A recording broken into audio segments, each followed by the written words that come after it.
సర్కారీ నౌకరీ. డైరెక్టర్ గారు రాఘవేంద్రరావు గారి పర్యవేక్షణ శేఖర్ డైరెక్ట్ చేసిన సినిమా ఇది.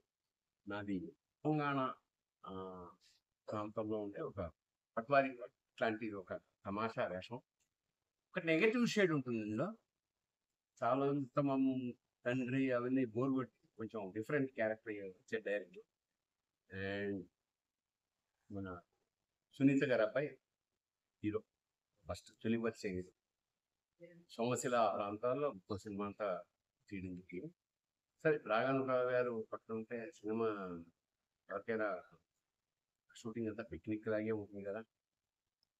చాలా ఏళ్ళ తరపడి అంటే దాదాపు అతిలోక సుందరి, జగదేకుడు అతిలోక సుందరి నుంచి మన పరిచయం రాఘవేంద్రరావు గారు.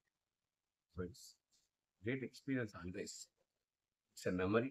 ఈ సినిమా కూడా ఖచ్చితంగా ఇది కొత్త కాన్సెప్ట్, అంటే కొంచెం ఓల్డ్ కాన్సెప్ట్ కూడా. ఖచ్చితంగా జనాన్ని ఖచ్చితంగా ఆదరిస్తారని నమ్మకం ఉంది.